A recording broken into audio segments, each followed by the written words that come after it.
அனைவருக்கும் தினம் ஒரு தகவல் சார்பாக இனிய வணக்கங்கள். இன்றைக்கி நம்ம பார்க்க போகிற பதிவு வருகின்ற அக்டோபர் 2ஆம் தேதி புதன்கிழமை மகாலய அமாவாசை. அமாவாசையிலே மிகப்பெரிய அமாவாசை எதுன்னு கேட்டிங்கன்னா மகாலய அமாவாசை தான். இந்த நாளில் நம்முடைய முன்னோர்களை நினச்சி அமாவாசை தினம் அன்னைக்கு ராத்திரியில் செய்யக்கூடிய மிக முக்கியமான விஷயம் தான் தெரிஞ்சுக்க போகிறோம். பதிவுக்குள்ளே போகிறதுக்கு முன்னாடி சேனலை சப்ஸ்கிரைப் பண்ணாமல் பார்த்துட்ருக்கோங்க, கண்டிப்பாக சப்ஸ்கிரைப் பண்ணிக்கோங்க. அப்போ தான் எங்களுடைய எல்லா நல்ல பதிவுகளுமே உங்களுக்கு உடனுக்குடனே வரும். இப்போ பதிவை பார்க்கலாம். அமாவாசை வழிபாடு அப்படின்னாலே பித்திருக்களுடைய ஒரு வழிபாடு தான்.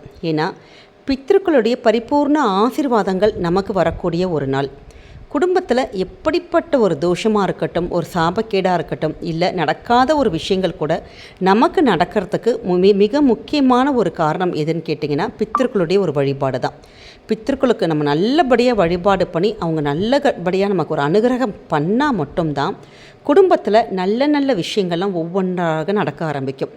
இது கேட்குறதுக்கு இது என்னடா இது இப்படி மாற்றி நம்ம இதையே சொல்லிகிட்ருக்கோம், ஒரு பைத்தியக்காரத்தனமாக கூட இருக்கலாம் நிறைய பேருக்கு. ஆனால் இது தாங்க ஒரு நிதர்சனமான உண்மை. நம்ம குடும்பத்தில் ஒரு சுப காரியங்கள், நல்ல விஷயங்கள், நல்ல நிகழ்வுகள் இது எல்லாமே நடக்கணும்னா நிச்சயமாக பித்திருக்களுடைய வழிபாடு நீங்கள் கண்டிப்பாக செஞ்சே ஆகணும். அப்படிப்பட்ட அந்த மிக முக்கியமான ஒரு நாள் தான் மகாலய அமாவாசை. இந்த நாளில் நம்முடைய சேனலே நம்ம நிறைய ஒரு பதிவுகள் போட்டுகிட்டே வரும். அந்த தர்ப்பணம் பண்ணுறதுக்கான ஒரு நேரமாக இருக்கட்டும், அந்த படையலுக்கான சாப்பாட்டில் என்னென்ன காய்கறிகள் சேர்க்கலாம், சேர்க்கக்கூடாது, அன்றைய தினம் நம்ம என்னெல்லாம் பண்ணணும் அப்படின்னு எல்லா விஷயங்கள் நம்முடைய சேனலில் போட்டிருக்கோம். பார்க்காத சகோதரிகள் கண்டிப்பாக அந்த ஒரு பதிவுகளை நீங்கள் பார்த்து தெரிஞ்சுக்கலாம். அப்படி இந்த அமாவாசை திதியில் அன்றைய தினம் நிறைய பேர் குடும்பத்தோடு இப்போ ஒரு ஃபேமிலியாக இருக்கிறோம், நம்ம இது மாதிரிலாம் படையல் போடுறோம், அன்றைக்கி தர்ப்பணம் பண்ணுறோம், சாப்பாடு கொடுக்குறோம், அது மாதிரிலாம் பண்ணுறோம். நிறைய பேருக்கு அது மாதிரி விஷயங்கள் பண்ணி எங்களுக்கு பழக்கமே இல்லைம்மா, இது வரைக்கும் நாங்கள் செய்யவே இல்லை அப்படி சொல்கிறவங்க கூட நிச்சயமாக இந்த ஒரு எளிமையான ஒரு முறையை நீங்கள் பின்பற்றினாலே போதுங்க. மகாலய அமாவாசையோட பரிபூர்ண அனுகிரகம் உங்களுக்கு நிச்சயமாக கிடைக்கும். ஏன்னா இது அப்படிப்பட்ட மிக சக்தி வாய்ந்த பரிகாரம்.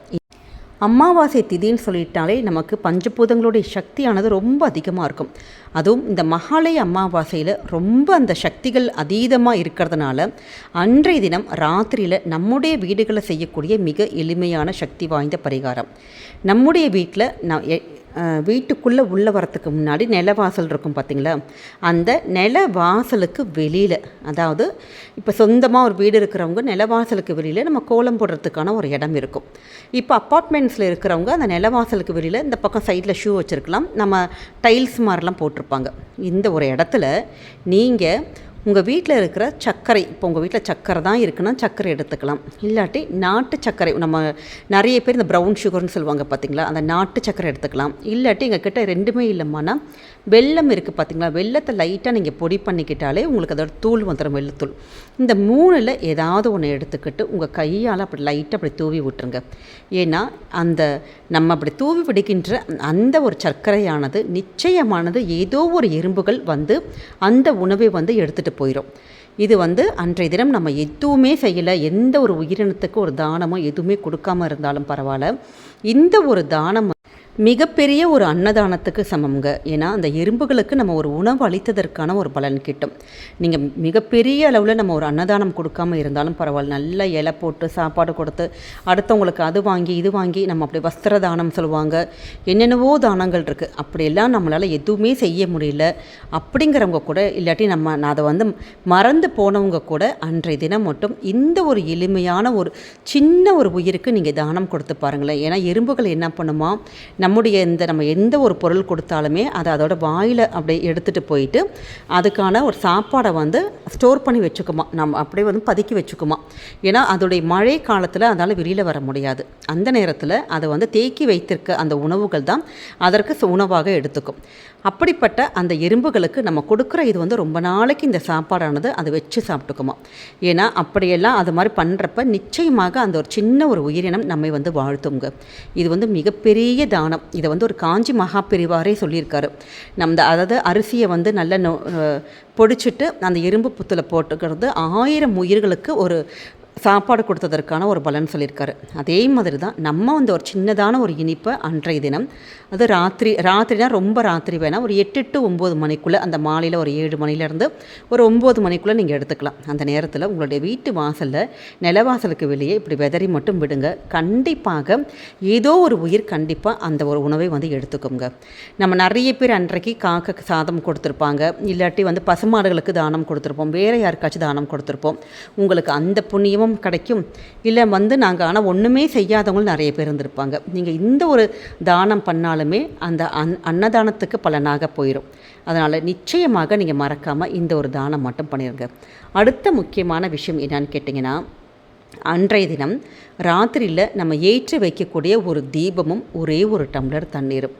ராத்திரியில் தூங்க போகிறதுக்கு முன்னாடி, இது மகாலய அமாவாசைங்கிறனால உங்கள் குடும்பத்தில் இருக்க எல்லாருமே அந்த தீபம் முன்னாடி நீங்கள் தீபம் மட்டும் ஏற்றி வச்சுட்டு, தீபமானது தெற்கு திசை நோக்கி தான் ஏற்றணும். ஏன்னா தெற்கு திசை தான் வந்து நம்முடைய பித்திருக்களுக்கான அந்த திசை. அந்த தெற்கு திசை நோக்கி நீங்கள் வச்சுட்டு ஒரு டம்ளர் தண்ணீர், நீங்கள் ஆத்மார்த்தமாக உங்களுடைய மனசில் இருக்க பிரச்சனைகள், கோரிக்கைகள், உங்கள் குடும்பம் ரொம்ப நல்லா இருக்கணும், குடும்பத்திற்கு பரிபூர்ண ஆசீர்வாதங்கள், முன்னோர்களுடைய அந்த பரிபூர்ண அந்த ஆசி உங்களுக்கு வேணும்னு சொல்லிட்டு நல்லா வேண்டிட்டு இந்த ஒரு தீபத்தை குடும்ப தலைவியோ இல்லை தலைவனோ அது மாதிரி நீங்கள் ஏற்றலாம். இப்போ பெண்களுக்கான இப்போ தீட்டாக இருந்ததுன்னா கண்டிப்பாக பெண்கள் ஏற்றக்கூடாது, ஆண்கள் தான் ஏற்றணும். இல்லாட்டி குழந்தைங்களை வச்சு கூட இந்த தீபத்தை நீங்கள் ஏற்ற சொல்லலாம். ரொம்ப ரொம்ப எளிமையான ஒரு இது. இந்த தண்ணீரானது அவர்களுடைய தாகத்தை தவிர்ப்பதற்கான ஒரு தண்ணீர். அந்த தீபம் இருக்குது பார்த்தீங்களா, தீபம் வந்து அவங்க திருப்பி பித்ருலோகத்திற்கு போகிறதுக்கான வெளிச்சத்தை காட்டுவோம். அப்படிப்பட்ட தீபத்தை நம்முடைய வீடுகளில் ஏற்றி வச்சா கண்டிப்பாக அதை பார்த்து நம்முடைய முன்னோர்கள் நிச்சயம் மனசு ரொம்ப சந்தோஷப்பட்டு பரிபூர்ண ஆசீர்வாதங்களை கொடுப்பதாக ஒரு ஐதீகம் இருக்குது.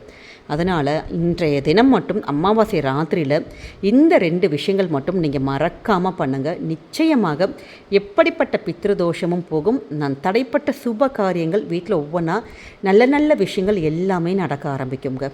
இப்போ நிறைய பேருக்கு சந்தேகம் வரும், இதை வந்து எங்கே ஏற்றணும் அப்படின்ட்டு. இந்த தீபத்தை உங்களுடைய ஹாலில், நம்ம சுவாமி ரூமில் ஏற்றக்கூடாது, நம்முடைய ஹாலில் நீங்கள் ஏற்றிக்கலாம்.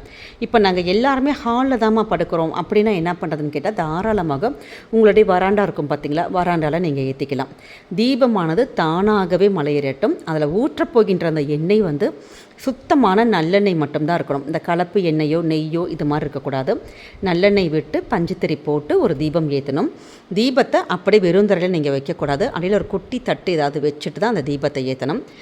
நம்ம பூஜைக்கு பண்ணுற மாதிரி மஞ்சள் குங்குமம் இது எதுவுமே வைக்கவே கூடாது. எதுவுமே இல்லாமல் ஒரே ஒரு அடியில் ஒரு தட்டு வச்சு மட்டும் ஏற்றிட்டு பக்கத்தில் ஒரு டம்ளர் தண்ணி வைக்க போகிறோம், அவ்வளோதான். காலையில் அடுத்த நாள் காலையில் அந்த விளக்கை வந்து நீங்கள் எப்பயும் போல் கழுகி நீங்கள் பூஜைக்கு உபயோகப்படுத்திக்கலாம். தண்ணீரை உங்களுடைய செடிகளில் விட்டுடலாம். இவ்வளோதாங்க. ரொம்ப ரொம்ப எளிமையான ஒரு பரிகாரம். ஆனால் முன்னோர்களுடைய ஆசீர்வாதங்கள் கிடைப்பதற்கு மிக அருமையான இது வந்து ஒரு வரப்பிரசாதம்னே சொல்லலாம். இந்த மகாலய அமாவாசையில் இப்படி சின்ன சின்ன ஒரு வழிமுறைகள் நீங்கள் கண்டிப்பாக ஃபாலோ பண்ணி பாருங்கள். நிச்சயமாக உங்கள் குடும்பத்துக்கு நல்லது மட்டும்தாங்க நடக்கும். ஏன்னா நம்ம சொல்லுகின்ற எல்லா ஒரு பதிவுகளுமே ரொம்ப எளிமையான ஒரு விஷயங்கள் தான். நிச்சயம் செஞ்சு பாருங்கள். நல்ல மாற்றங்கள், நல்லபடியான ஒரு விஷயங்கள் எல்லாமே நடக்கும். இந்த பதிவானது கண்டிப்பாக உங்களுக்கு பிடிச்சிருக்கும்னு நினைக்கிறோம். பிடிச்சிருந்தா ஃப்ரெண்ட்ஸ் அண்ட் ஃபேமிலி மெம்பர்ஸ்க்கு ஷேர் பண்ணுங்கள். அவங்களும் இதை பார்த்து பயன்பெறட்டும். நம்முடைய சேனலை சப்ஸ்கிரைப் பண்ணாமல் பார்த்துட்ருக்கோங்க. கண்டிப்பாக சப்ஸ்கிரைப் பண்ணி உங்களுடைய ஆதரவுகள், சப்போர்ட்டுகள் எங்களுக்கு கொடுங்க. மீண்டும் வேறொரு நல்ல பதிவோடு உங்களை சந்திக்கிறோம். நன்றி, வணக்கம்.